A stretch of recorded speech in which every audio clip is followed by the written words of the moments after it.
We'll just jump right in. Obviously, with these this conveyor belt of storms in the last 10 or so days, my mind has been in many different places, but it will be shortly, my mind and body will be down in the Central Coast. So I will quickly be leaving this presentation and heading down there. I will happily answer any questions you have, but this will be a little more of an, familiar budget presentation based on more of historic trends, a little more unfamiliar based upon more contemporary trends in terms of the hour-plus presentation that perhaps many of you are used to. So we'll just jump right in. Let me give you a slide that some of you are used to, and that's, I think, the summary. I could just end the speech right here by showing you this capital gains slide. This is really a percentage of income that is personal income that is capital gains. It's a familiar slide going back to 1976.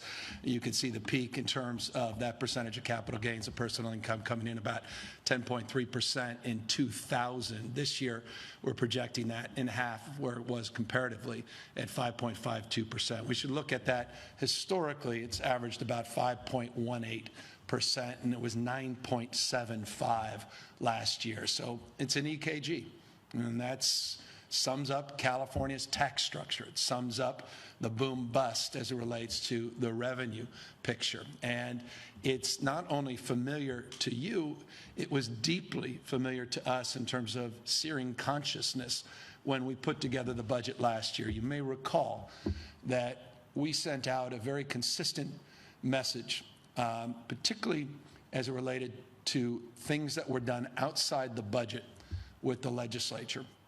$22 billion of additional spending was sent to me in bills that we rejected. About $10 billion of ongoing money, a little shy of $10 billion, in anticipation of the presentation we're making today. It was crystal clear where things were going even last year. In fact, you'll recall the last time I stood in this room in May, in the May revise, we made the point that 99% of that new revenue that we expressed, or rather that we discussed in May, 99% of it we wanted to set aside for one-time, that's one-time surplus for one-time investments because of our concern about what was going to happen this year. It's, again, forgive me, a long way of saying nothing about this presentation should surprise anybody, including those who have written about it, because the Legislative Analyst's Office has been previewing, not just our Department of Finance, the presentation here today. But what, again, is consistent is the inconsistency of our revenue on the basis of a progressive tax structure. The good news is, and we'll talk about it, is that because of leadership and because of support from the voters, we've been able to capture a lot of that volatility in terms of set-asides that provide us the buffer that we'll discuss here today and soften the edges of that volatility. So again, we thought we would begin with that familiar slide, and capital gains, 5.52%, and that's the estimated, at least January estimate, in terms of revenue collection. That's capital gains as a percentage of personal income, 9.75 last year. You'll see the historic high in 2000 represented in 10. Here's the budget, $297 billion balanced budget, general fund of about $224 billion, a shortfall that is a little more modest than the one that the LAO projected. Recall they projected a $41 billion decline in revenue. We project a $29.5 billion decline in revenue. We net out, when the dust settles, and we can discuss that later, a shortfall of 22.5, again, compared to their estimate roughly of 25 billion. Let's discuss where we are in terms of our reserves. $35.6 billion of reserves. Interestingly, you'll see the rainy day reserve mirrors 22.4 versus 22.5 billion. This shortfall, $8.5 billion in that public school rainy day fund. Remember, a few years ago, that didn't have a dollar in it. Our emergency break the glass line of credit, $3.8 billion. And of course, that safety net reserve that the legislature wisely supported a number of years ago has just shy of $1 billion. So in terms of hard dollars, $35.6 billion in reserves. We'll continue to make commitments, and I wanted to express this slide up front to our retirement liabilities. We're here for the long haul, not just the short run. We don't want to be situational in terms of our approach to this budget. We want to sustain those commitments pursuant to Prop 2, but also pursuant to some of the work we have advanced, and Governor Brown certainly advanced in his tenure, to start paying down those long-term obligations. In particular, when you see this slide, think in terms of PERS and retiree health in particular. $9.7 billion we have paid down over the last few years in those supplemental supports. 7.1 we project in the forecast period. And remember, it's the budget year and the forecast that we'll be discussing here today. 1.9 billion, though, in this budget year of additional contribution into the retirement system, PERS, and retiree health. We want to make this point up top. We're keeping our promises. I want folks to know that regardless of this modest shortfall, we'll continue to make unprecedented investments in transforming public education and higher education, and we'll get to that in a moment. Addressing this homeless crisis straight on, no cuts in that space. Housing affordability, continue the progress we've made. Healthcare, no state in America doing more. We'll continue to do more than any other state in America, and no significant impacts on this budget. Wildfires, drought, yes, and floods. All the climate bucket we'll discuss a little later. Keeping California safe, public safety, always top of mind. And as we should, focusing on economic workforce development and the engine of that economic growth, the entrepreneurs and innovators, our small businessmen and women. We'll talk about each and every one of these items, and we will do so with this in mind, that this budget is resilient because we have provided a framework over, I would argue, in the last 9-10 years to invest with intention in these historic reserves. We've eliminated 100%. Governor Brown did the bulk of this, and then we finished that job eliminating the budgetary debt, paid down, I should say, paying down those long-term liabilities along the lines that I just advanced, that $9.7 billion just in the last 4 years. We put an inflation adjustment set aside last year. It didn't get the attention that I thought it deserved. I could not be more grateful for the legislature supporting $10 billion over a multi-year period. You'll see how that has become critical in terms of our efforts to balance, without any direct service cuts, the most vulnerable Californians. Discuss more on that inflation adjustment later. And then, once again, focusing one-time surpluses on one-time spending. When all the dust settled on the January and May budget, it's about 93% of all that surplus went for one-time spending. This is among historically high percentage in terms of the fiscal discipline that we maintained over the last few years. I can't say that enough. We're in the position we are today because we were not profligate as it relates to ongoing spending in the past, to the degree that often is the case in states large and small across this country. That said, let's jump right into what we are focusing on in terms of baseline priorities. And I know people are eager to see, what does our Prop 98, what's the public education K through 14 and higher ed budgets look like? Let's take a look at this graph. You'll see there on the far right, $108.8 billion. That's the Prop 98 funding, $109 billion rolled up. How does that break down per pupil? Higher than it's been, period, full stop. $23,723 is the total per pupil investment. Just put that in perspective. Last year I said it was the highest it had ever been. It was $22,893. $22,893. This year it is higher, $23,723. Put it in perspective, just the Prop 98 component of the per pupil, 17 plus thousand. A decade or so ago, 12 years ago, you'll see it was substantially lower, just $7,000.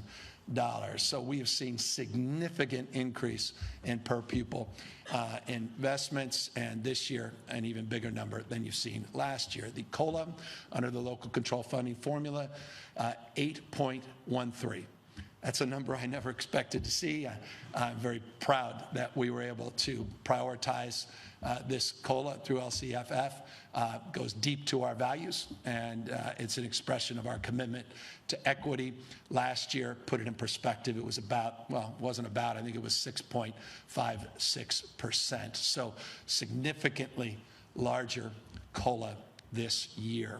As it relates to education, we'll continue our unprecedented transformation of public education and its investment. And when I mean unprecedented, I could lay claim to that, not just rhetorically. I mean, you see here a list, among other things, of the money we've invested, the energy and time, the focus, again, with intention on addressing learning recovery and learning loss. You saw in those national the national data and the scores that came out, California outperforming many, many other states in this country. That does not mean we were excelling, but we were outperformed many other states. And I think a lot more analysis needs to be done in that place. But we're very proud of some of the work we've done in terms of the high-dose tutoring and the efforts and the energy to extend the school days and school years. You'll see that also reflected in our efforts around community schools. We're going to continue these commitments. These dollars are dollars we are investing. We're not backing off. Child, youth, behavioral health, $4.7 billion. Not a state in America doing more in terms of mental health for our children. Wellness, not just physical, but adolescent health, mental health, before and after school, that $4 billion ongoing commitment. We're going to get that done. We're committed and resolved to following through, including, yes, on special education.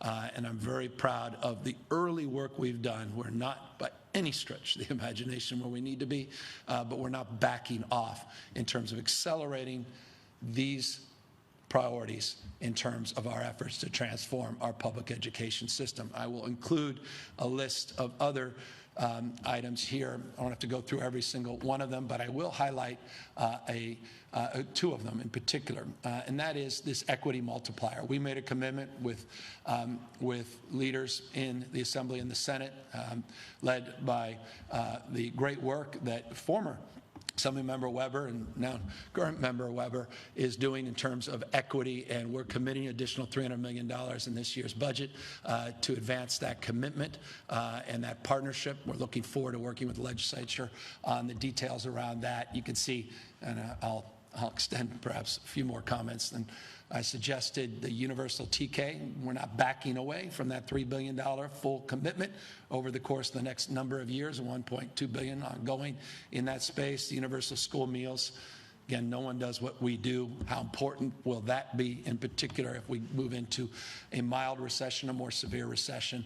My wife is here, and I can assure you, no greater champion in that space, making sure that wasn't touched in this budget. And, of course, workforce training, critical educator training, and maintaining those commitments on recruiting and retaining high quality, nothing more important, high quality instruction, trained, well-respected and supported teachers. As it relates to respect, we've extended respect to the UC and CSU system in a way that I think gives people a little more confidence in long-term investments, long-term thinking. As you know, we created a partnership, been described as a partnership for achievement, partnership to advance some efforts to address with much more intensity the need to get more Californians enrolled, residential enrollment up, particularly in our UCs, to make sure that we have more throughput in terms of getting people to time to degree and addressing those gaps, and always focused on equity. As a consequence of that, we created a numeric goal, first in state's history, as it relates to outcomes and achievements across the spectrum of issues, including just attainment, degree attainment. But we also did so mindful that they need consistent base funding increases, 5%. Despite a shortfall, I don't think this has been said, despite a shortfall, we're seeing a 5% increase in the base support both the UC and CSU part of that commitment. We are fulfilling that commitment. We are not backing away from that. Debt-free college is the framework to which we recognize we need to advance a new approach. And as you may have noted the last few years, we have been architecting something that is indeed comprehensive and we would challenge doesn't exist anywhere else. We begin at the beginning with those child savings accounts, $1.9 billion. That has an ongoing commitment that we will fulfill in terms of new cohorts of kindergartners, the middle class scholarships, and the fact that we stacked and supported even more investment in that space. We're continuing that. The College Corps, I think we have 3,200, almost 3,250 people getting those $10,000 stipends, many of them doing tutoring in the classroom. This is a national model. We're going to continue to commit to that. The zero-cost textbooks, going after the racket, and I'll say it again for the third year in a row, that is college textbooks, continue to do more in that space to break things up there, and of course Cal Grants and financial aid. And that student housing commitment, just billions of dollars to address the fundamental costs, not just subsidized costs, but address the underlying costs beyond just tuition. The full cost of attendance, debt-free college continues to be a priority. So that's in the bucket of keeping our promises. On homelessness, as I said, $15.3 billion package, we're following through on that. No cuts. Continue to make big investments, historic, unprecedented investments. You can see the priorities here, well described. We've discussed them at length. But the key here, the reason I put in that first line, accountability is fundamental. And we've made that crystal clear with local government, and I'm going to double down on this year. We have committed in this budget an additional $1 billion. An additional $1 billion in the January budget. We're not waiting for May, the back and forth, for local governments, COCs, and our cities and counties. But we want more accountability. People just have had it. I want to see these encampments cleaned up. They're done. They're fed up. We've got money in the encampment cleanup, $750 million. We're not cutting a penny of that. We want to see it put to good use. People want to see results. They demand results. I want to see results. I demand results. And working with the legislature, I couldn't be more proud of legislative leadership in this space. They agree. They want more transparency, more accountability for dollars invested. Remember, when we got here, it was roughly $500 million was invested in this space. $15.3 billion in this package, home key, room key to address that transition. And then you see in the board and care and the community care expansion and the behavioral health housing, unprecedented supports.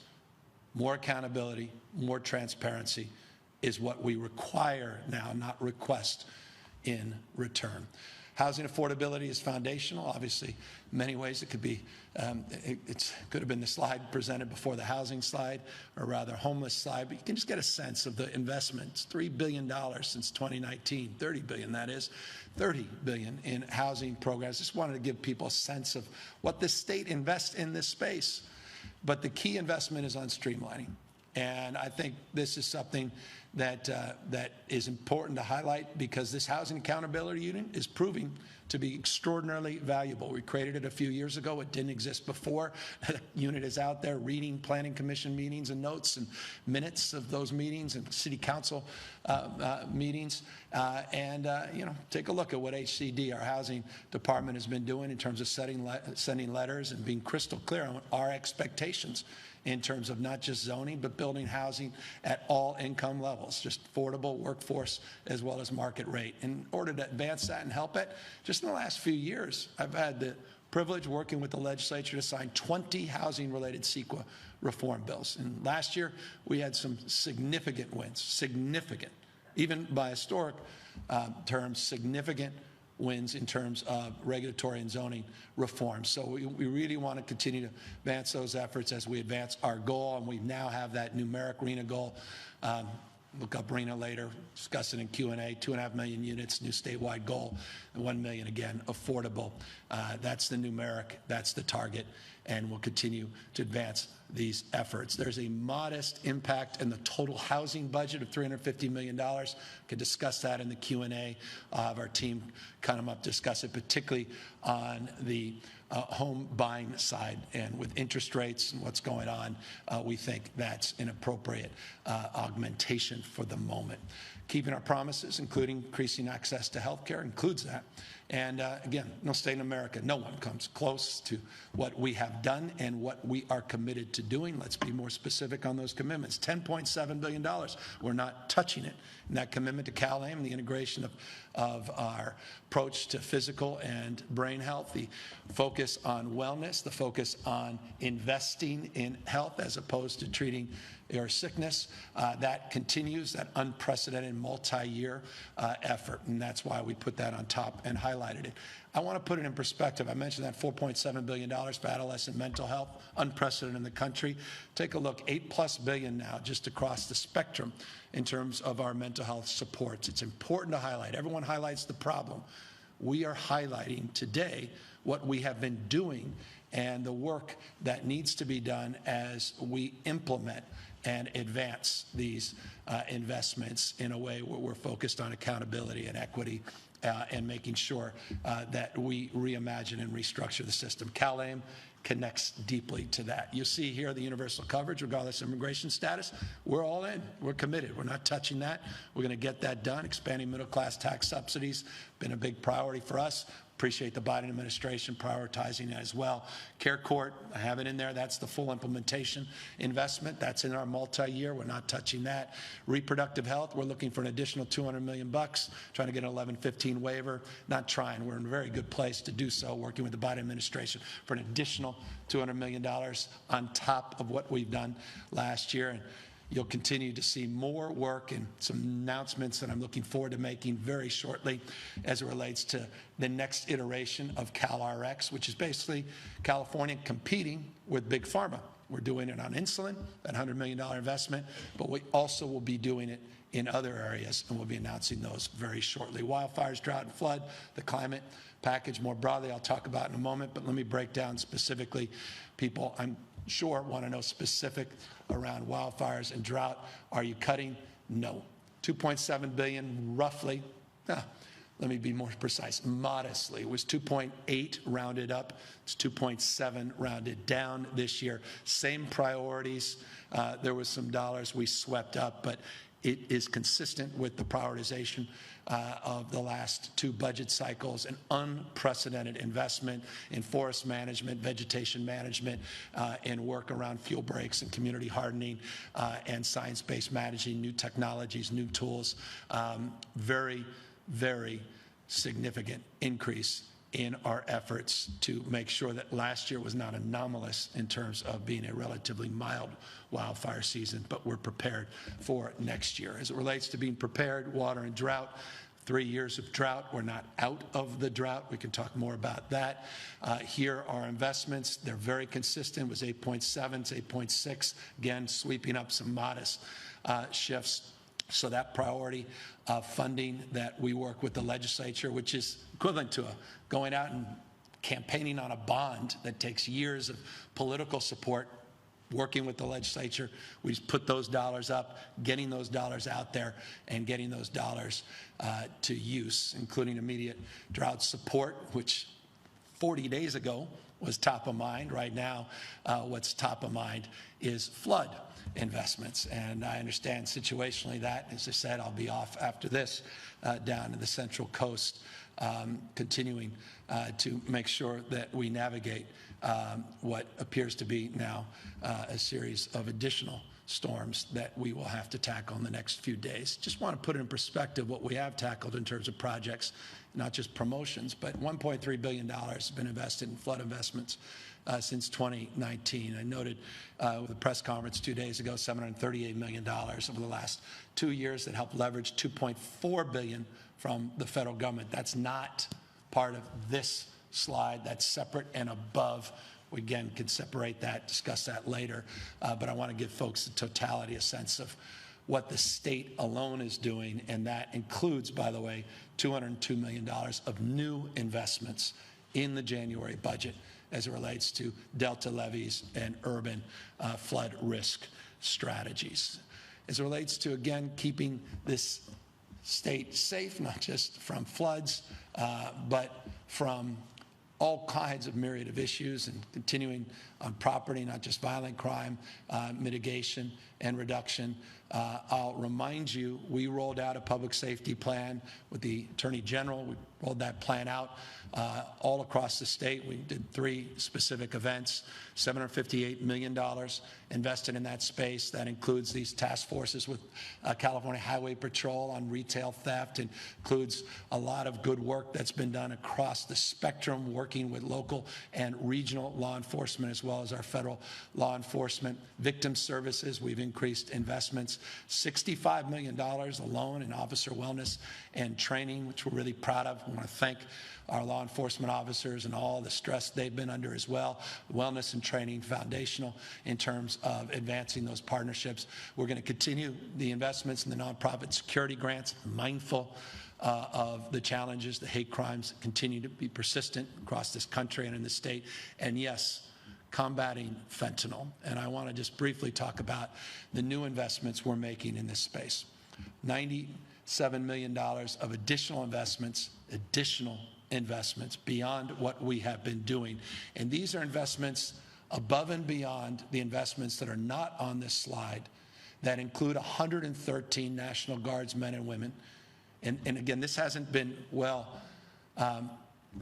discussed, or rather hasn't been, I think, well understood, that we years ago pulled the National Guard off the border as it relates to more traditional border interdiction, but we kept men and women of the National Guard on the border as it relates to drug interdiction, and we have supplemented that with an additional $30 million last year. We're not pulling back from that commitment. $30 million. We now have 113 men and women looking in the space broadly. It's fentanyl dominantly, but it's drug interdiction more specifically, not just on the border, but across this state. We have that $7.9 million that's not on this slide with the Department of Justice. AG Bonta's work as it relates to that new fentanyl task force specific. Those dollars we're going to commit, working with the legislature to make sure that we're not backing away, commit to following through on that investment. But here are the new investments above and beyond. The distribution project, naloxone, Narcan, and other things is important, but I wanted to highlight that last one, which may seem to some to be lost because the dollar figure, $3.5 million. This is overdose medication that we're going to send whatever our schools need. Middle and high schools. All the middle, all the high schools in the state of California that need overdose medication will be provided overdose medication. And this budget provides those additional resources if approved by the legislature. This is a top priority. There's not a parent out there that doesn't understand the significance of this fentanyl crisis. There's no one that understands the issue of poverty and disease as it relates to what's going on with homelessness, that doesn't understand the consequences of the fentanyl epidemic.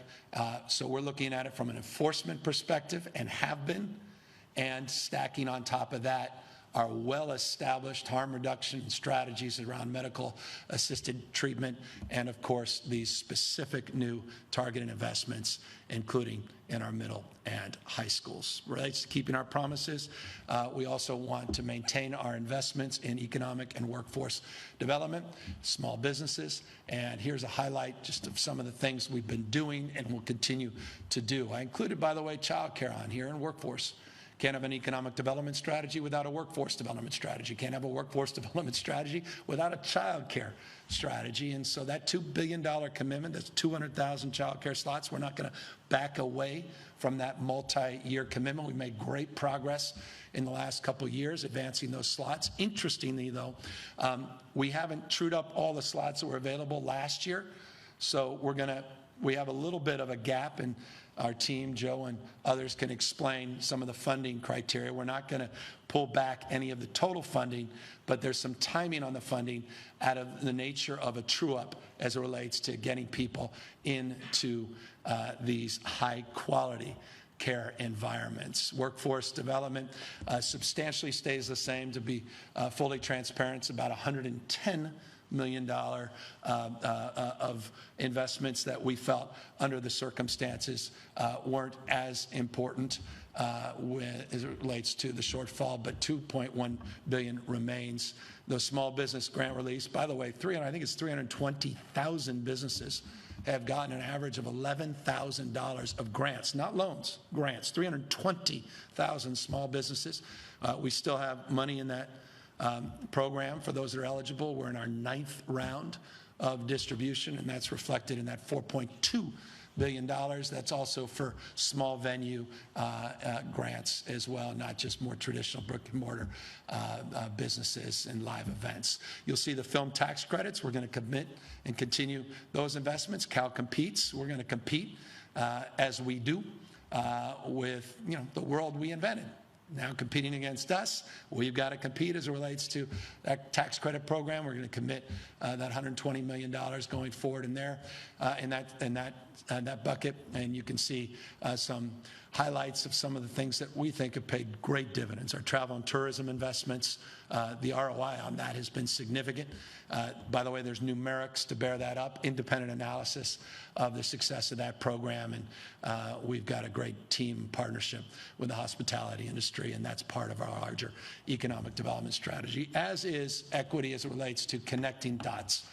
Our economic development and industrial economic plan is predicated on regions rising together. And what you see here, and I highlight it because it's important to me, it's important, I think, to all of us, the values of the state around inclusivity, bringing everybody up. Our rural framework, $600 million, never been done. We've never invested dollars comparatively. Here's $600 million, over $500 million in Community Economic Resilience Fund, modeled after the Fresno Drive and BK3 and these other remarkable public-private partnerships, public-public partnerships, not just private partnerships, basically connecting dots, connecting an innovative and entrepreneurial spirit and mindset around workforce and economic development, but recognizing California's many parts and recognizing the unique characteristics of each region. Again, regions rising together, bottom up, not top down. We're not selling down our vision. Sacramento's vision is realized at the local level. $600 million.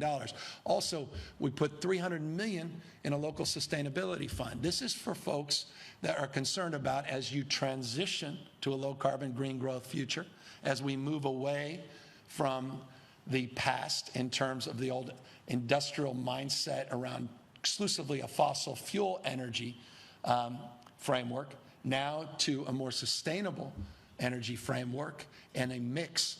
A local sustainability fund was created last year, and that's to provide support and relief for communities and counties, particularly counties, as it relates to that transition and how it impacts their tax base. Agricultural business grants, foundational. We want to continue those investments, no pulling back. And something that we wanted to highlight that we're also committed to, and that's the transition on oil and gas, and making sure that we are building skills and maintaining that workforce. We're going to need more workers as we transition and cap wells. And those same skills are required, and then new skills will develop and present themselves over the course of years and decades. And we're putting real money, not just rhetorical focus, but real resources in this space. So this is important slide for me.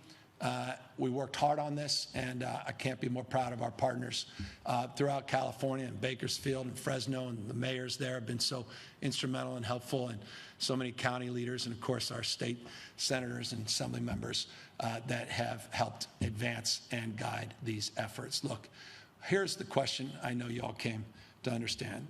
That's wonderful, but how are you able then to balance if none of those highlighted priorities and promises are being impacted? And here's how we do it. 22.5, remember, is the number that we have to address. 7.4 we'll address through funding delays, not cuts. Reductions, yes, but I'll talk about those. The 5.7, you have fund shifts, which don't have any direct service impacts. Trigger reductions, which is another way of saying when or if we find federal dollars or we find economic support, or rather revenue support, then those would be reprioritized back. And of course, some strategies around borrowing and some creativity around revenue, but not any new general tax increases. Wanted to make that clear. $7.4 billion in funding delays. What this means is we're looking at investments that we've committed to over the multi-year. We'll continue those investments, but we'll just delay some of those investments. You'll have the opportunity when Joe comes up, our new finance team comes up, they'll walk through the details of that. There are many, many components of these. The overwhelming dominance are capital appropriations, not service appropriations. So that's where that funding delay will occur. You'll have the opportunity with Joe to go through those. But again, primarily capital, and we commit ourselves to that capital. We just extend it out over the multi-year. The reductions would get more attention, obviously, for right reasons, except you may find them a little less problematic in this respect. I mentioned at the top of the presentation the work we did on inflation adjustments. We put $10 billion in the budget. That was not part of those reserves, which was 37.2 last year. Was not part of the 37.2 last year, the 10 billion. It was in addition to for inflation adjustment. 3 billion of that is reflected in the 5.7. So no direct service cuts, 3 billion of that. We also made commitments in addition to the reserves and the 10 billion of resiliency that came in the inflation adjustment over the multi-year. To things like prepaying or paying down, supplementing our unemployment insurance fund, and we're going to use about 750 million. So you start to see that's 3.7 of 3.75 of the 5.7. How those reductions are reductions utilizing the resilience that we advanced from last year's Budget Act in anticipation of this moment as we previewed it last May and have been previewing it ever since. So those dollars are they were well conceived in terms of where they were appropriated. Thank you to the legislature again for recognizing the importance of that. The budget chairs, Skinner and Ting in particular, and of course 2 leaders for their stewardship on these dollars. And this is exactly why we did that. The team will talk more about the other $2 billion. The fund shifts, this is really just bonds to cash. You know, it was nice over the last few years. And remember, we had a $101.4 billion operating surplus last year. 101.4. That did not include big federal funds. We had a $74.3 billion operating surplus the year before. And then we had that COVID year, $54.3 billion shortfall. I mean, back to that EKG chart, the volatility. Of that 101 and that 74, we were able to start shifting to cash a lot of the bonds, lease revenue bonds, more general obligation bonds, et cetera, which was nice to do. But you didn't have to do it, but it's a nice thing to do. It's a smart thing to do. There was wisdom. Now, for no other reason than it provides flexibility and resilience for a moment like this. And that's exactly what we're looking to. By the way, I'll give you an example, additional example, and the team can walk you through more specific examples. I took it off the CSU and UC slide because you would have rolled your eyes more than perhaps you have so far in this presentation. We're going to use bonds at the CSU. As a trustee of the CSU, I understand this intimately, but we'll offset the cost of those bonds. We're going to ask that CSU use bonds, but we will subsidize through the general fund the debt service on it. That's just one example of bonds to cash. We have more traditional examples, but you'll see things like that, and you'll see something you haven't seen in the past, because as a former trustee, or as an active trustee, as lieutenant governor, as a current trustee, the case is often the bond burden is placed on the system, but without the subsidy from the state. We will provide that subsidy. I just want to make that for clarification purposes. Now, additional $3.9 billion, I mentioned triggers, come primarily, not exclusively, in these 2 buckets. Modestly in the housing, which I mentioned, that 350, and workforce, which I mentioned, that 110. But those are modest in comparison to the 2 big ones on the triggers, which is climate and transportation. Why climate and transportation? Because of the magnitude of those budgets. Unprecedented, simply without any contextual precedent of any subnational jurisdiction anywhere in the world. That may sound like hyperbole, but within a margin error, I think that's not even worth a half a Pinocchio. I think that's politifactable, though now I've opened myself up, but let me say, please include these comments in your analysis. But certainly among the most significant climate investments in world history at a subnational level. Let's be specific about what I mean, just so you don't think I am being hyperbolic. $54 billion was committed this year. We're committing a $48 billion package, which again is just unprecedented investments in this space. But let me give you the rationale, and that's why there's some language here, and I'll try to be brief, and we're almost through this presentation. $48 billion. Here's my personal opinion. We're going to be able, we already have been able to draw down a lot of resources from the federal government because the Biden administration acted with urgency and acted nobly in terms of advancing the cause to low carbon future. We have all of this unprecedented inflation, the IRA Act, and then, of course, the Infrastructure Investment Act. $48 billion has already been received to date. People, if you haven't asked that question, probably should ask, how much have we received? $48 billion. We could receive an additional $48 billion that substantially go, not specifically, but broadly in this bucket. So not only filling that bucket back up, but substantially increasing the total investment. So we thought that was a smart place to consider the triggers. And if that doesn't materialize, I put up on here an idea, if that doesn't materialize, of a resource bond, which, by the way, we were promoting 3 years ago, you may recall, and then we hit the recession. And then we had so much general fund support that we didn't need it.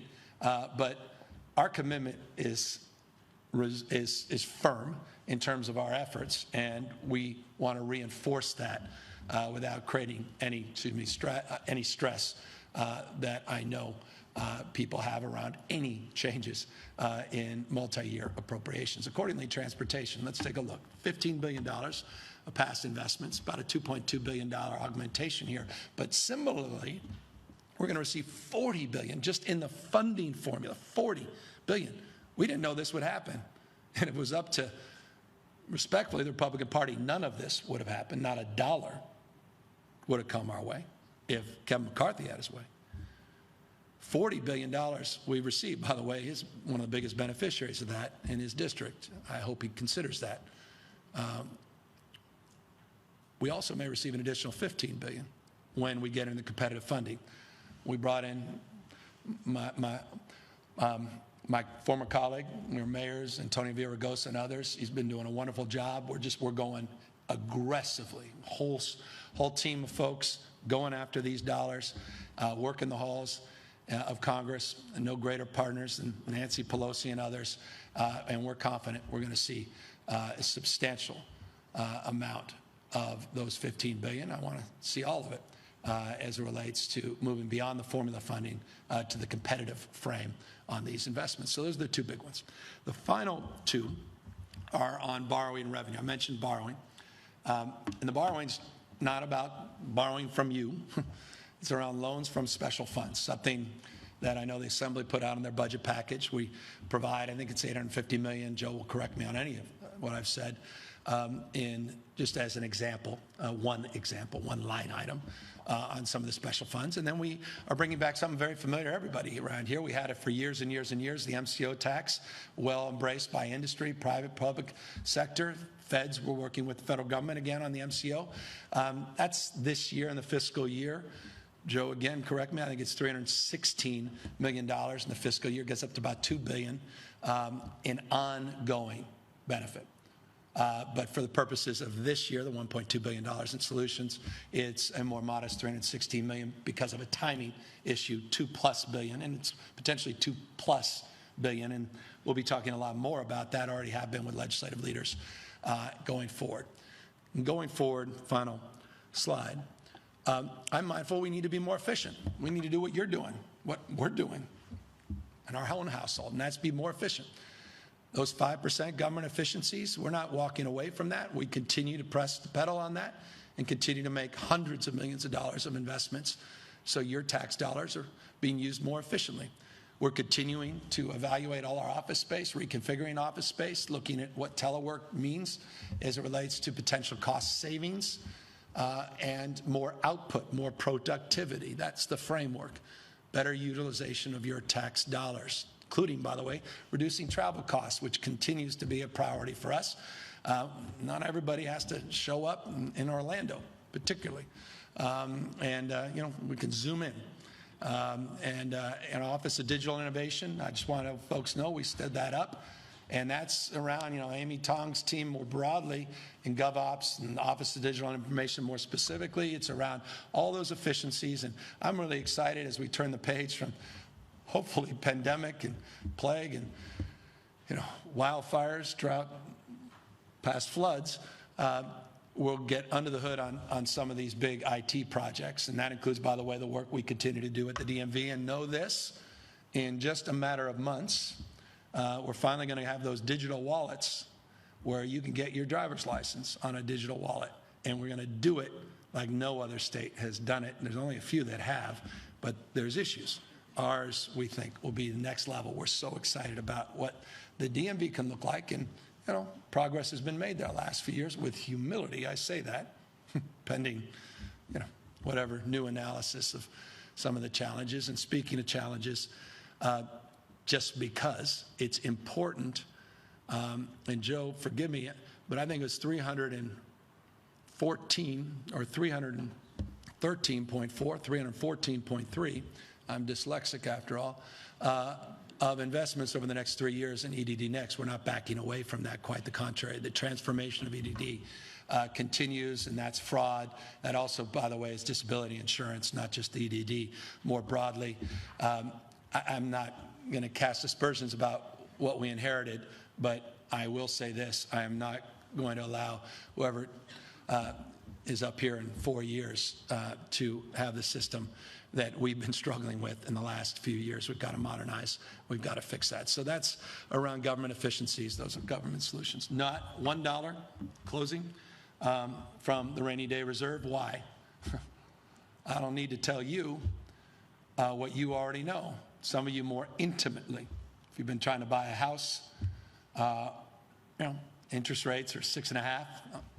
Some mortgage rates much, getting closer to 7%. I was looking at the average rate for consumers. We're seeing consumer debt, those credit card debts going back up near record highs. 19.6% interest. 19.6% interest. We talk about a recession. Tech has been in a recession for a year. You see growth stocks that have lost 80% of their value. If you ask why California, what more evidence do you need than that? Growth stocks, again, capital gains, we rely on disproportionately. These growth stocks, some losing 80%. Tech's been in a recession for easily a year. The NASDAQ, last I looked, you can, again, fact check this, I think was down 33.1%. Disproportionately impacting the state of California, the volatility. And that was just 2022. So when you look at all these things, the macroeconomics, the geopolitical realities, and a Fed rate that they're talking about bringing as high as 5.4, 5.5%. That makes us very mindful of the uncertainty of this next calendar year. And as a consequence of that, we're not touching the reserves because we have a wait and see approach to this budget in terms of being cautious and being prepared in the May revise when there's more clarity. So I know some may say your rainy day reserve is exactly your shortfall. Can we just call it a day without getting under the hood of the legal constraints under Prop 2 and the like?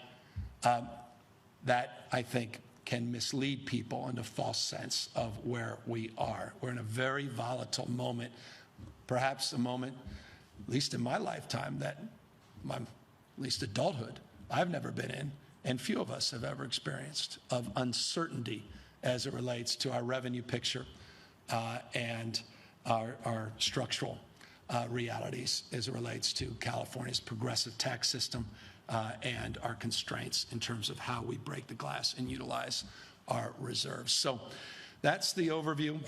I want to just thank, we got a brand new team, not all new members, but Joe at the helm, and he done a magnificent job. Thank you.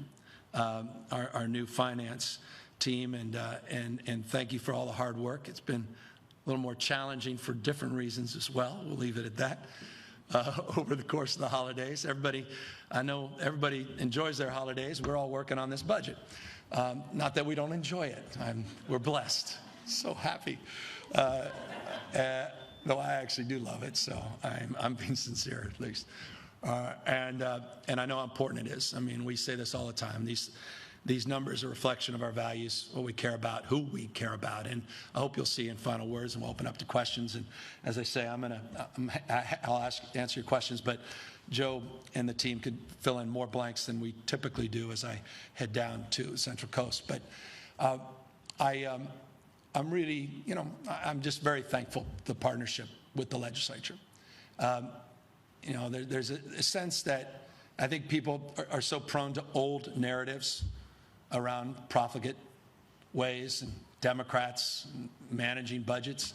But the supplemental commitments we're making on health care, retiree debt, and PERS, STIRS, what we've done in the past, the work we've done on these reserves to bolster them up. We need more work and reforms, I think, on the reserve side to scale them even higher. We've been clear about that in the past. I want to lay out some more details on that in the future, near future.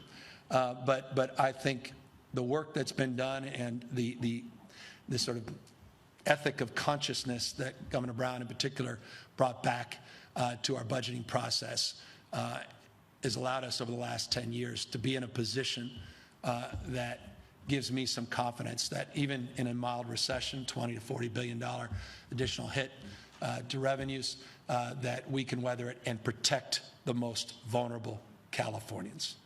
And if there's any message that is important to advance and communicate, it is that. We are protecting the most vulnerable Californians despite the situational challenge and continuing unprecedented medium and long-term investments into the next generation, to our children, our youth, our families, and to our systems of learning, particularly K through 14, and of course the CSU and UC. So with that, we're happy now to answer any questions, and I'll ask Joe and maybe Eric could come up as well, and they can start filling in some blanks to the extent you have more specific questions under the hood. Good morning.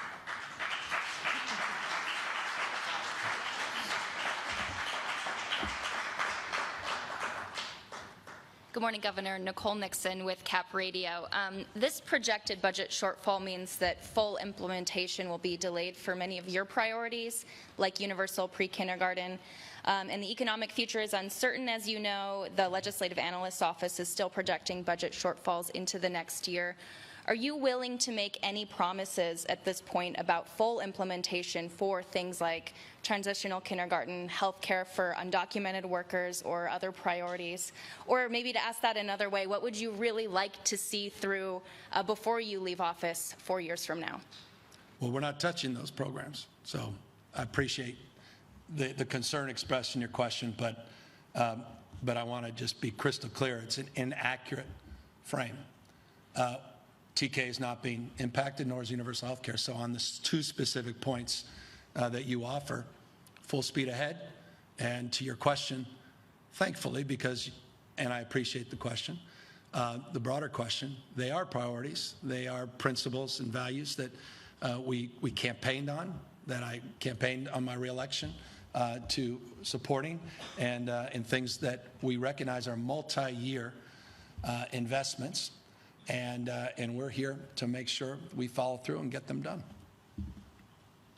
With transitional kindergarten, I believe you had wanted to have that fully implemented by 24-25. Now you're looking at the 25-26 budget year. So that will be delayed. Do you think that a possible recession might push that even further? Well, look, I mean, things that are external. I mean, you get in a recession, you have even more volatility. I mean, who would have, you may have predicted a war in Ukraine and more geopolitical unrest. We'll see what happens.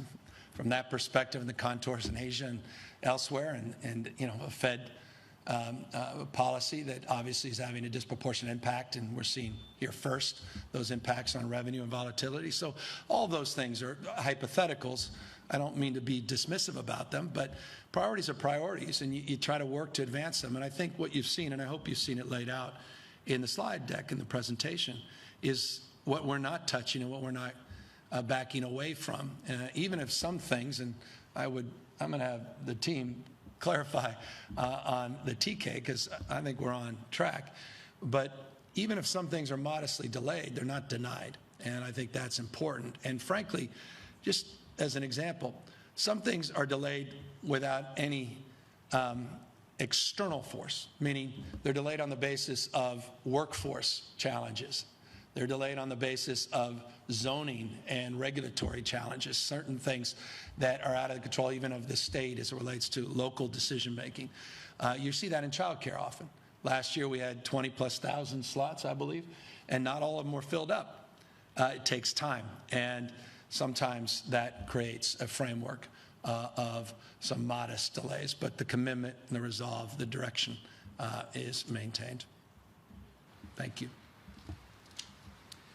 Hi, Governor. This is Adam Beam with the Associated Press. It appears that a lot of your plan to cover the shortfall is more about, delaying and shifting things around rather than cuts. And I'm wondering, does that mean, are you optimistic that the state's revenues are going to be better in the future? Are we going to have growth? Or is that what you're looking for in the future? Well, I hope I answered that without even being asked that in those final comments I made in terms of the uncertainty. I kind of gave you my stack of things that I don't think are fully present in terms of a deeper consciousness as it relates to consumer debt, credit card debt, as it relates to the stress that will place on families, inflation. It's interesting, California's inflation rate peaked at about 8.1% in March of 2022. Significantly, you use your own adjective, but lower than the federal peak of 9.1%. But I'm mindful that 8.1%, when it did peak, about a third of it relates to tenants and their experience in the household.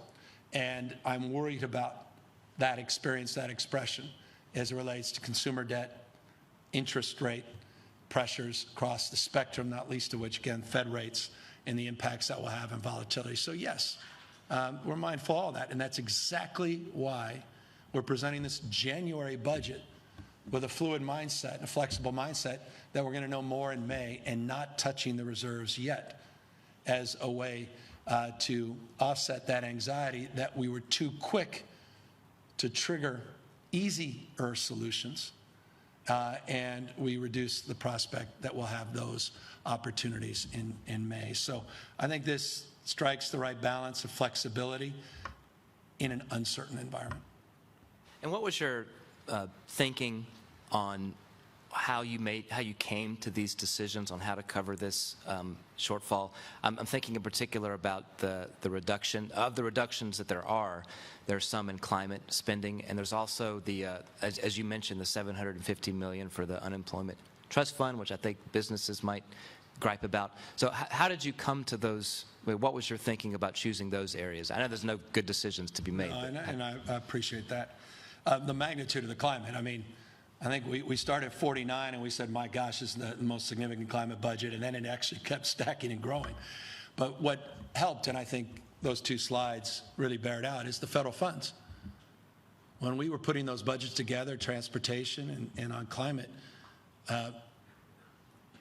maybe you were confident, but few of us were confident that Congress, mansion, cinema, mansion, cinema, cinema, mansion, remember those days? Would actually put together two extraordinary and historic packages. I mean, that's why I've said I don't know a modern president legislatively been more impactful and successful than President Biden. And the IRA and the Infrastructure Act, how many infrastructure weeks did President Trump have? I mean, didn't do a damn thing. This president delivered, and as a consequence of that delivery, billions, tens of billions of dollars now are flowing in those spaces that were not present in our consciousness earlier when we were putting those budgets together in January, and even some degree in May when that uncertainty persisted. So that's the framework, how we can leverage how we can resolve in terms of bonds and different strategies, and create some flexibility, preserving and protecting the most vulnerable as a fundamental value, as a baseline, and then not walking away from our long-term commitments to transform education, transform our early childhood investments, and all of the other things that we worked so hard together in the last 4 years to advance. So, I mean, all those things are criteria of consideration. Hi, Governor. Laura Cordy from Politico. Thanks for taking our questions. You spoke to this a bit already, but tech is such a big industry here, and we've seen a lot of high earner layoffs this year. How, in your mind, is that impacting the state as a whole, and do you have advice or requests from the tech industry? I don't know that I'll offer any advice. We want to be the center of the universe in terms of that innovative entrepreneurial spirit, and that's why we're not naive about those conveyor belts for that talent, which at the end of the day, investment flows where talent goes. And that's California's secret sauce. Our research and development, second to none in the United States. Our partnerships with labs, federal labs, and private, not just public universities, second to none. No one comes close. World class, world beating. More engineers, scientists, Nobel laureates, and more Nobel laureates last year than even the prior year. Patents than any other state in the nation. And I think that's what attracts tech and investment, and we want to maintain that. And so we want to create a hospitable investment environment. We want to embrace that investment by embracing the investments we're making in human capital in particular. That said, look, I made the point, and it's been made by others, but when you have growth stocks that are down off 70, 80%, the examples you used of layoffs, they've been very present in California's consciousness for about a year. It's the cold that becomes the flu for the rest of the nation. In so many ways, we're a preview. Future, we say, about California in every way, shape, or form happens here first, particularly as it relates to the macroeconomics of Fed policy and the impacts that have on markets and capital gains with our progressive tax structure. So, these are all situational realities. California, you see that EKG, it still shows this momentum moving in the right direction. I have absolutely no trepidation around California's fate and future. I think we're better positioned than any other jurisdiction in the world, period, full stop. I mean that, and I actually will lay bare that to back that up in my State of the State. But I'm confident that California will be better positioned. UCLA has said this. You don't have to take my words for it. Better positioned than most other states to weather what's to come, to weather a recession. And I just had, switching gears quickly to care courts, a question about the ongoing funding. I know that counties have been worried about how they're going to pay for this, and I know it's a gradated system over several years. But with the funding that we currently have laid out, would you be willing to increase that number if counties needed it, or is this going to be a, using your resources wisely conversation? Well, yeah, I'm ready, aim, fire, not ready, fire, aim. I've been around long enough to know that the answer to every question is not more. It's better. So what are the plans? What are the strategies? What are the first cohorts, which is just a few counties? We're trying to bring a few more in, announcements pending. And we're going to be there as partners. We're going to support them. But remember, the care court direct appropriation is one modest component of the totality of supports that are being provided under realignment 2011, not just the 91, and obviously the impacts of Prop 63 as it relates to the Mental Health Services Act and the work that we're doing across the spectrum, be it CalAIM and the supports that we're providing general fund for behavioral health, board and care homes and the like. As you've seen, we've stacked all those up.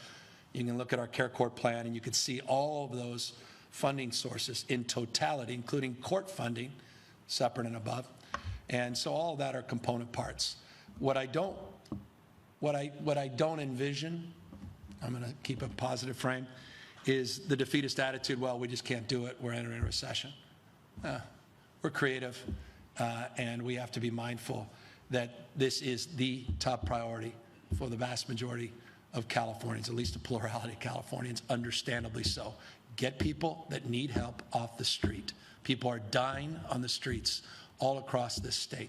The encampments We've got to clean them up. We've got to take ownership. We've got to take responsibility. More accountability, more transparency. There's never been more resources ever, period, full stop, including with this budget, ever, to support these efforts. We want to see things materialize at the local level. And we look forward to clearing whatever regulatory hurdles. We've done it on a myriad of specifics, and we will continue to the extent they present themselves, to help local government with this endeavor. And Care Court, we think, is a substantial tool in the toolkit, but it's one of many tools to address some of these chronic challenges. Hi, Governor. Ashley Zavala with KCRA 3.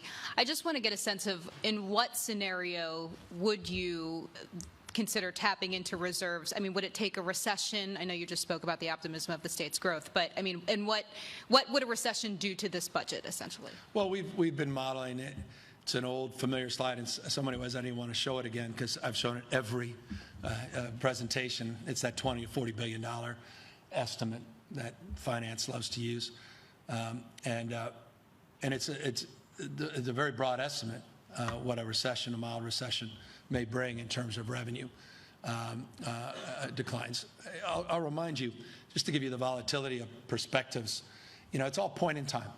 Even a one-year budget gets trued up. Remember, last year, $101.4 billion.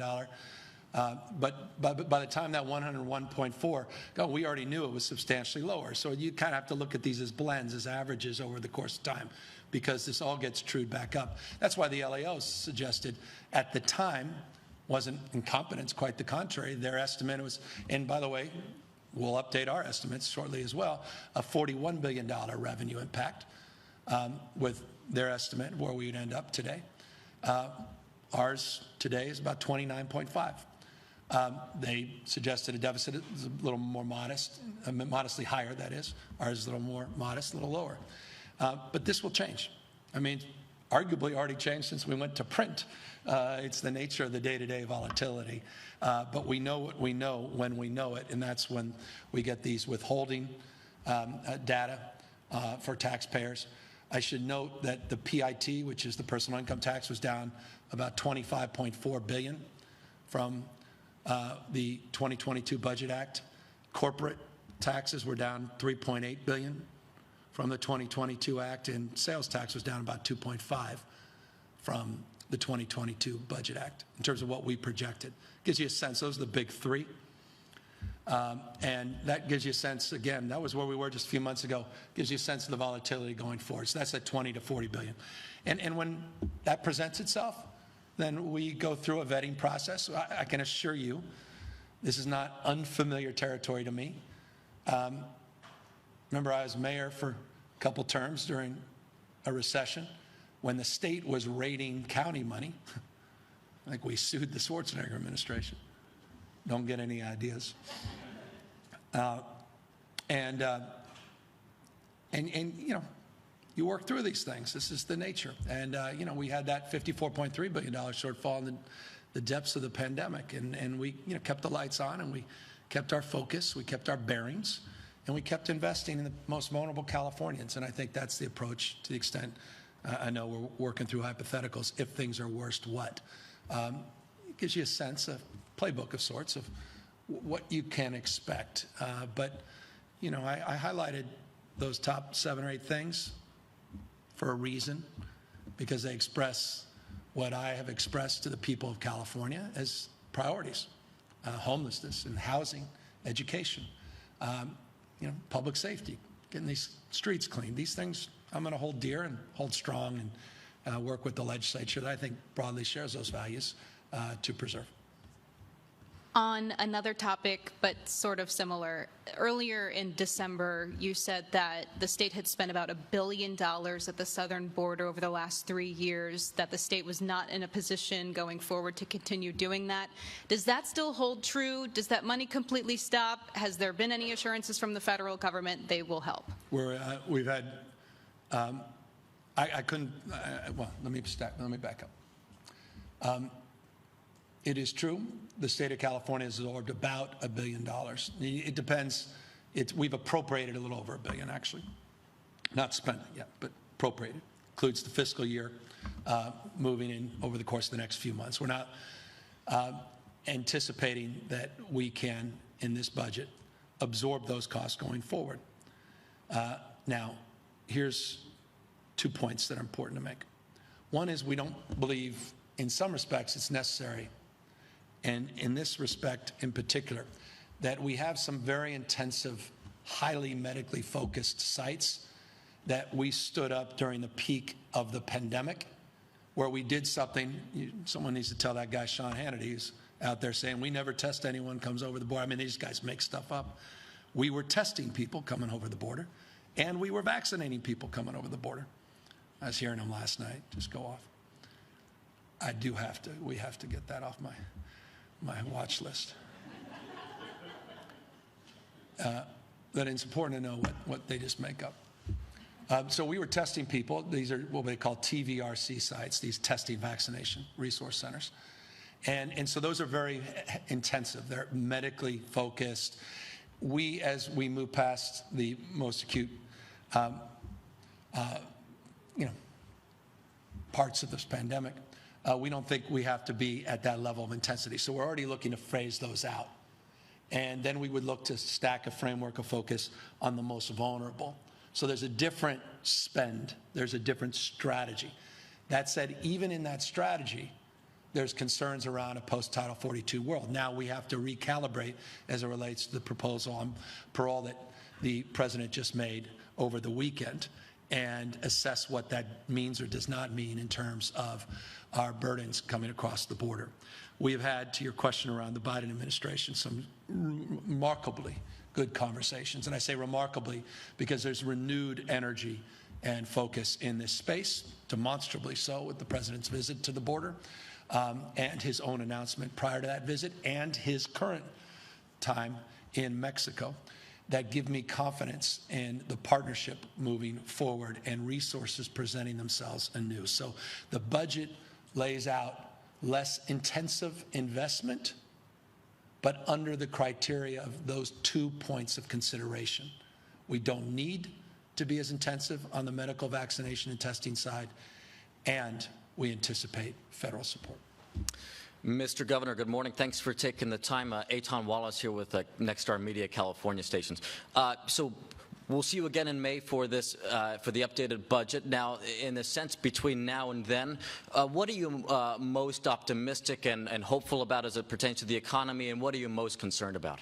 Well, look, I mean, a few months ago, we had the lowest unemployment rate in California's entire recorded history. Last year, we had the highest surpluses in our entire recorded history. I know a thing or two about employment. I started dozen-plus businesses, and while they're in a blind trust, I'm not naive to the constraints in this labor market that are expressed daily in terms of jobs, listings, and postings that still present themselves as a huge challenge for the private sector. So that gives me some optimism, the nature of that imbalance in terms of favoring more absorption in terms of employment. That said, these layoffs, goes to the previous points around tech, though those have been previewed over the course of last year in a way that become more familiar, that haven't necessarily materialized in other sectors yet of our economy. So that gives us pause and caution, but nonetheless, the nature of the constraints of the labor market at the moment give me more confidence. The diversification of our economy, that's the secret in terms of California's remarkable resilience. I mean, you look at our GDP growth, it outperformed the prior 5 years, and this goes back about a year, 18 months ago. You looked at that moment, when you marked that moment, in the prior 5 years, we outperformed all Western democracies in GDP growth. California outperformed Germany and Japan. That's why we're now the 4th largest economy in the world. So California is remarkable in terms of resiliency and its economic output because of its diversification. And that's a godsend, gives me some optimism going forward. The volatility is the stress, but that's why you have Prop 2. That's why we need to reform Prop 2 and raise, I submit, and we previewed this a little bit when we were having those GAN limit conversations. I've lost 90% of you just by saying GAN. And Prop 2, what is he referring to? The rainy day fund. You know, how we can stack more resources in that space. We got creative with the inflation adjustment grants and some other supplementals, and that gave us some shock absorbers for the budget presentation today, and we'll continue to do that in the future to the extent possible. So there's work to do. But look, I'm generally optimistic. I've lived here my entire life. I've seen this volatility.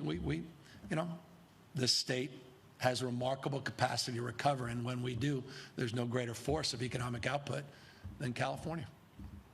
You mentioned that volatility. You began this presentation talking about the capital gains. A lot of folks out there talking about just the state's tax structure in general, so reliant on those capital gains. Is it even realistic to ask if that can be reformed, that is the tax structure, or is that kind of a fairy tale? Well, I love the frame of your question. It should be. We've had this, I think at least 3, maybe 2 of the last 4 budget presentations, we've had this conversation, and I've expressed my bias. That said, it's not expressed in public opinion. The public's not there for that reform. It's not necessarily expressed legislatively. It's expressed by members of the legislature to smooth out that volatility, look extending the tax to the service sector, which a lot of the red states have done. They tax much more heavily in the service sector than a state like California, many red states. By the way, our tax rates, again, are lower than the state of Texas. I just want to remind everybody out there. 95% of Texans pay higher taxes than Californians. We have the highest tax rate among them with New York, but not everybody lives in that rarefied world. In fact, 99% of you don't. So you pay less taxes. It's just so important to get that out. The lazy punditry on that is galling. It's malpractice because these folks claim to be sophisticated, some of them at least.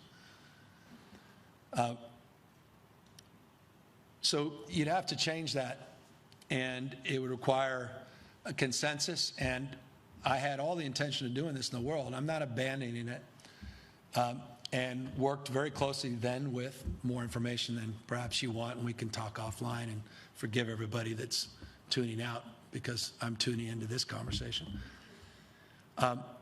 With then Senator Bob Hertzberg, among others, organizations like California Forward and Burgoyne Institute, many folks had put up proposals in this space. They were discussed, the merits, demerits. They're challenging, but I think they have merits and demerit.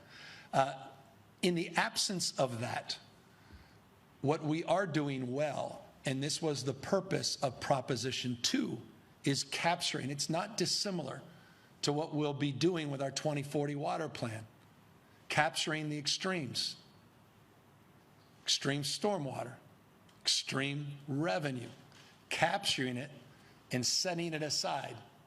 It's not groundwater replenishment. It's not storing it above ground. In this case, it's in our Prop 2 account.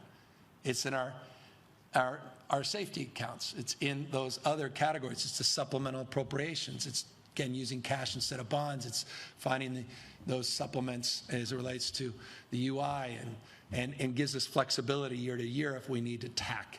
And so I think that was the whole idea. Progressive tax system works. It's more fair from certain people's perspective, most people's, and you capture that revenue for exactly the purposes that we are aligning and laying out today, and that is to soften the blows when the volatility turns. Hi, Governor. Wes Van Tyscher here with Politico. You've talked about relatively minor reductions and delays to your priority spending that you anticipate, but I'm seeing some significant percentage reductions in general fund spending at the agency level. 64% reduction next year for business, consumer services, and housing, 37% natural resources, that kind of thing. Will those kinds of drops in spending affect those agencies' ability to carry out these goals? I don't expect that, and nor does my team. And I'll have all of our finance folks really get under the hood on the specifics. I'm of a humble opinion. I have an entrepreneurial mindset. I carried that in as a small business person in the work I've done in government, that we could be more efficient, more effective, more productive. Again, more is not always better. Better is better, and that's why those efficiencies are foundational to me. Continuing to find efficiencies, continue not to be wasteful and profligate in terms of our spending, and tightening our belts like every other family's tightening their belt. And so I want to do that. Same time, you know, I want to preserve jobs and careers and livelihoods, and we've done that as well. And so it's finding that right balance. And I'll have Joe and the team talk to you perhaps more about specific departments. But based upon my conversations, to specifically your question, with our cabinet level leaders, I'm confident in their ability to do their job and deliver on their promotion and promises, though I imagine there will be some at the departmental level griping about some of these augmentations, understandably so. Griping's not the right word. Expressing themselves perhaps differently than I just did. And one more at the agency level. We've been talking a lot about the ambitious climate goals. The LAO recently weighed in on that. There are some bottlenecks still at utilities and in approving new renewable projects, adding them to the grid. Is there any agency level spending or reforms to address those specific challenges? Significant, and you saw a lot of those reforms were advanced last year, and I couldn't be more proud. We have more certainty as it relates to a judicial process of 180 days, permitting that has to be done in 180 days for these large-scale renewable projects. We're going to extend that, and we're looking to extend some of these similar reforms to other large-scale projects. That's a bit of a preview. We made great progress last year, more than a lot of people had anticipated. So the answer is assuredly yes, affirmatively. It's critical. Time to getting these projects done is critical. As you may note, those Prop 1 dollars, that's the $2.7 billion that was set aside for storage. You may recall that bond years ago. It's about 2.77 million acre feet.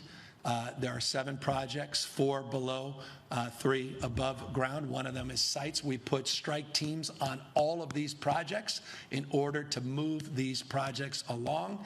And I've made it crystal clear to my agency directors and department heads what are the bottlenecks and how can we clear them. If they're federal, they're regional, they're state. They may be private as it relates to water rights, sites. That's the next iteration of issues.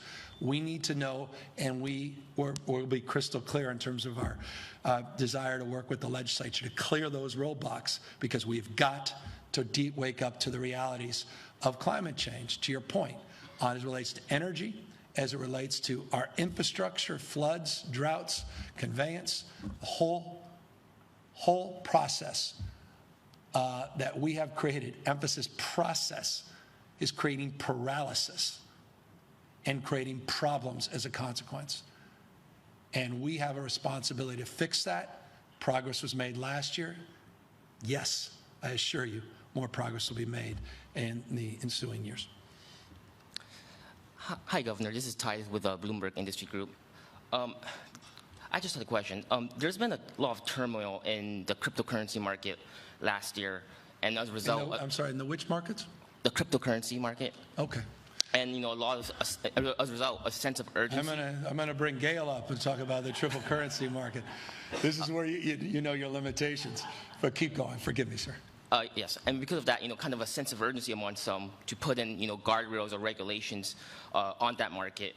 And I know your Department of Financial Protection and Innovation is doing some groundwork on that. But I'm curious, you know, do you personally feel a sense of urgency to maybe put in some regulatory framework, you know, this year, sooner or later, or maybe because of, you know, kind of the current financial constraints, you know, that California is facing now, putting it off to later? I want to absorb your question, and let me make a very public comment. Let's spend some time offline on that, and I'll walk you through where the administration is, what our thoughts are, because particularly as it relates to the markets, I want to be sensitive in terms of responding to you, and we'll do just that very shortly. I see Gail here as my lead on all this. She's shaking her head enthusiastically. So, good morning, Governor. It's Laurel Rosenhall with the LA Times. I wanted to ask about how you feel that the change in leadership in the House will impact the budget this year and other governance issues in California. I don't know that it does. I think creates speed bumps, it creates stories, it creates some process. But I don't see their agenda getting any traction whatsoever. Federal funding, if they have an agenda to, slash funding, is that going to impact the state? And what I mean by agenda, I mean across the spectrum, across the board. Takes the President of the United States to support that agenda? He won't. Takes the Senate to support it? The majority, 60 votes in certain instances, they won't. The priorities that the new speaker has advanced are not the priorities shared by the American people, quite the contrary. And so I think they have little traction whatsoever. I think it's just noise.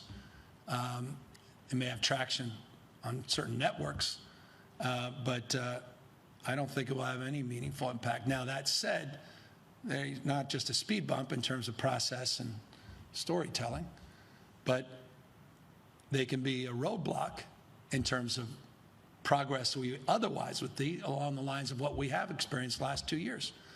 I mean, again, there's just no comparable progress in Congress in my lifetime than what we've seen with the Biden administration working with Speaker Pelosi in the last 24 months. And that momentum, yes, I think will be disrupted, significantly so. And so that indeed is something we're mindful of. That also said, to your question, there's a subtext to your question, I'm also not naive around the obsessiveness of the Republican leaders and leadership around all things California. And so we're mindful. We have got to step up our game in terms of defending our values, defending our progress. And I assure you, we not only have the means to do it, but we also have the mechanism. And we have something more important, the moral authority to push back. And I can assure you we will do just that. On that note, we do still have a Californian as the Speaker of the House, and I know in the past you and Kevin McCarthy have had a cordial relationship. How would you describe your relationship now? The same, to be determined. I mean, if his prioritization is a laptop and, look, I know the Speaker cares deeply about his family, cares about his community, and that's a great place for all of us to start. And on the trigger reductions on electric vehicles, is there any concern that could complicate your already difficult task of phasing out the sale of fossil fuel vehicles and reaching your carbon neutrality goals that you've set? Absolutely not. And again, it's an opportunity for me, and you didn't ask it, and I'm not responding to your question as much as I'm offering an opinion. The world has already moved on. The markets have already signaled that. There's not an automobile manufacturer that's not moving already aggressively in this space. The world, we say often about California, the world we invented now is competing against us. I would say that about Tesla in particular. Everybody's moving in this space. And here's the good news. Just like it was the case when the horse and buggy, it wasn't government that built all the gas stations. It was the private sector. I expect the private sector to step up and build the infrastructure. It's not just the state of California. We're jump-starting that. $10 billion, $8.9 billion is unprecedented investments over many, many years. Now with all the federal money, we got $384 million last year, prior year, that is. We're going to get more money from the feds. We believe will offset any of those gaps. That does not, from my perspective, impact that trajectory. The markets, the resources, the investment is following the policy that we firmly established here in California. And I'm really proud of that. And we expect those investments to flow in unprecedented ways in the next few years. And we're mindful this transformation provides one of the world's greatest economic opportunities, and we want to dominate in this space.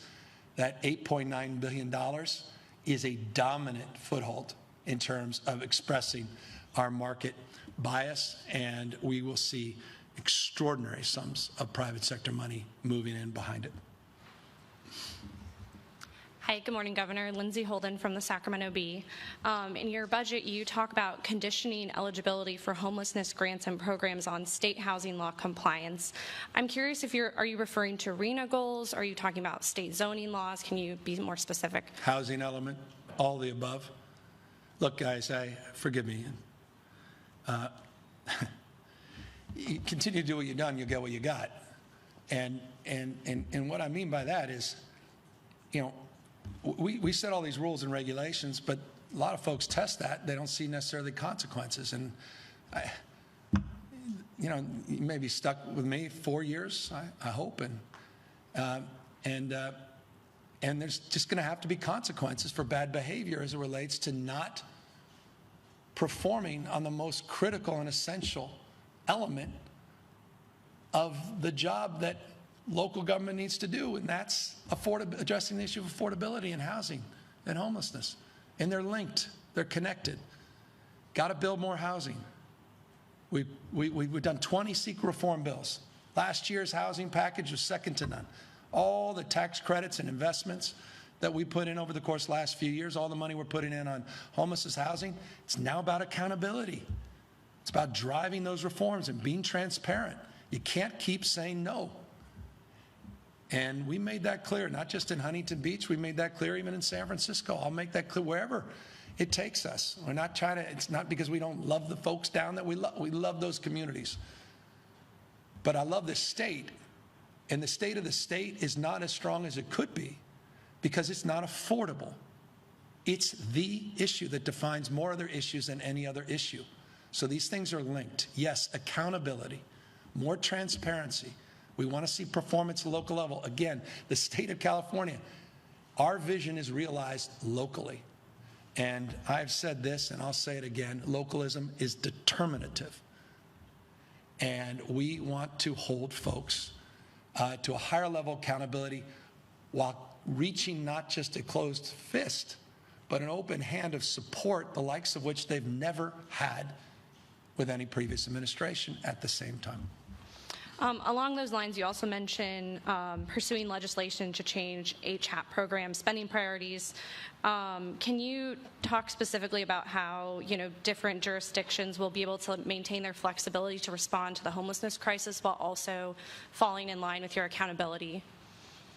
Well, I think the fact we put $1 billion in new money up despite these economic constraints, I think shows our partnership and willingness to work with local government and our appreciation for the struggle and hard work that they're doing. I think that's self-evident. We were crystal clear with them, and you know I did that in person, not just virtually. We didn't dial it in. We dialed it up as it relates to the accountability we anticipate and expect. So it's criteria, it's conditioned, absolutely, on aligning our goals. What we don't want is 476 different strategies and goals, and that doesn't even include all the COCs and counties. Those are just every city running in a different direction. We've got to start aligning the goals, and we have to be more prescriptive in that respect by still, though, recognizing local conditions. I understand flexibility. But I'll tell you, if we can't solve this encampment issue, if we can't clean up the encampments and address what's happening chronically on our streets, I'm going to be hard-pressed to make a case to the legislature to provide them $1 more. The legislature will have no interest in that either. They get that. I'm a former mayor. I know they get that. So it's about aligning our strategies, aligning our goals, being humble, working with them. We do.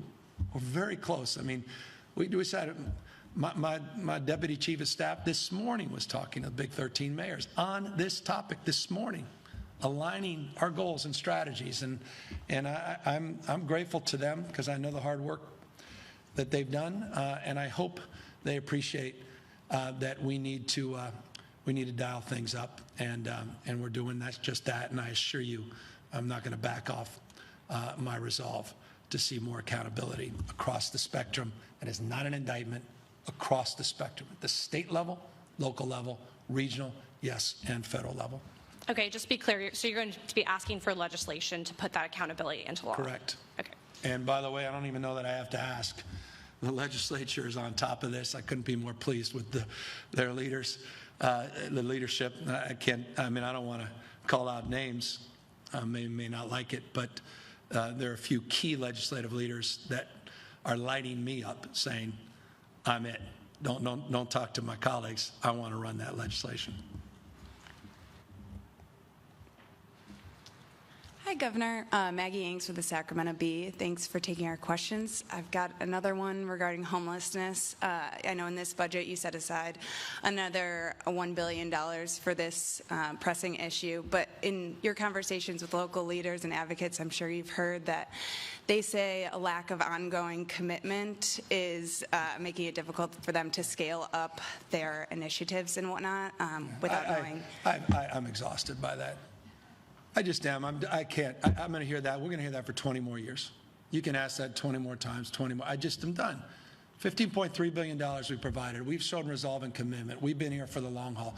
We have a shortfall, and I'm putting another $1 billion up, or at least asking the legislature to do that. We're here for them. What more evidence do they need? Look at all the other reforms across the spectrum. It's just not about the HAP money. That's one part of it. It's about all the other supports we're providing, all the grants, all the other supports on the Medicaid side with our CalAIM reforms and everything we're doing on behavioral health and the board and care homes and the home key and the room key and all these other things. Come on. Let's see results. We'll fund success, not failure. I want to see results. You asked for money for encampments. We took $50 million, made it $750 million, keeping it in the budget. Let's see results. I mean, I've been listening to that rhetoric my entire life. Well, we can't do anything until we have more ongoing. I get it. They're not wrong, but they're not right either. Let's do our job. This homeless crisis is out of control. People that criticize it are right. We need to see progress.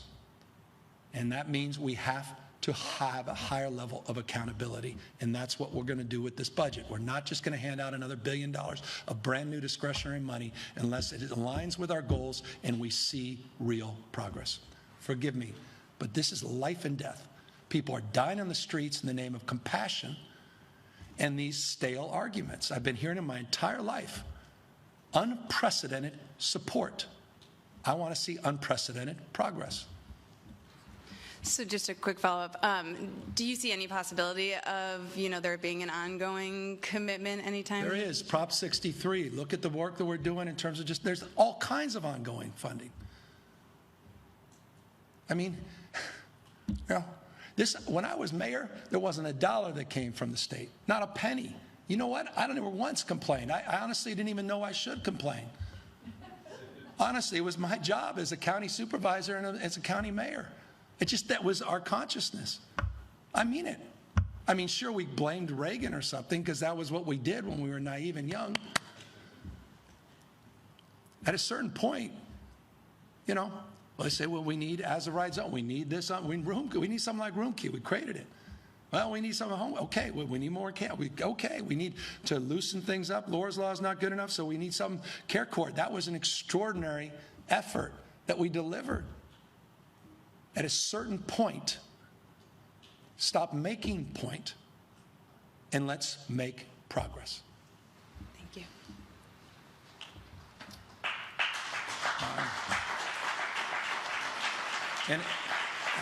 And forgive me, I don't want this whole damn budget speech that Newsom, flies off the handle or something on homelessness. But and it's not. And please, that was not about your question. It's because it's so familiar, but it's so stale. And if we didn't have the evidence to back up the support the last 4 years, including today's announcement, I perhaps would respond differently. Hi, Governor. Blake Jones with Politico.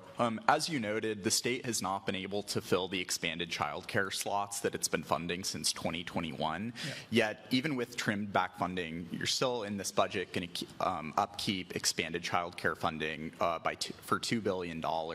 And I'm wondering, why keep funding more subsidies that can't be filled when people on the ground say that they can't hire staff at these state reimbursement rates? Why not just increase the reimbursement rates with this money that's not being used? Yeah, well, those are ongoing subsidies, and we have substantially made progress in that space, including, by the way, creating a new bargaining unit that has more power and potency than any words of rhetoric or even one budget in terms of organizing that voice and giving power to the voiceless as it relates to looking at equity through the lens not just of those that are being cared for, but those care providers. And so we're doing that, but your frame is not wrong, and it goes to, and the team will talk a little bit more about some of the adjustments in the funding. We want to fulfill the commitment. 200,000 slots is our goal, but you're right. The question is a good question around its quality, not just quantity. And workforce is critical. And you'll see on those other budget slides, the workforce training dollars we put in the last couple of years, we're maintaining, with the exception of $110 million, billions of dollars of investment in that space across the spectrum, not just as it relates to healthcare, which gets a lot of the attention, or workforce related to our teachers, but also providing other workforce supports for other sectors of our economy, including childcare. But this is an issue. Facilities is an issue. Americans with disabilities. I mean, you go through the list. There are a lot of facility-related issues where we can't even identify the facilities. The money rolls over. Again, a lot of the criteria and the considerations for what was, quote-unquote, delayed in this budget is reflected in the reality that you just advanced. Again, Joe will talk more about specifics related to child care. But, yes, quality is top of mind, and that's why I was an advocate, not just a supporter, of the new bargaining unit. And they are fierce advocates for that cause, I can assure you. You also said that we may be stuck with you for the next 4 years. What did you mean by that? Well, I don't know. They tried to recall me a few years ago, you may recall. So that's what I meant by that.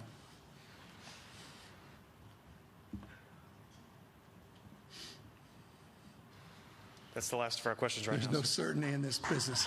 Thank you all very, very much. And now, it's all yours.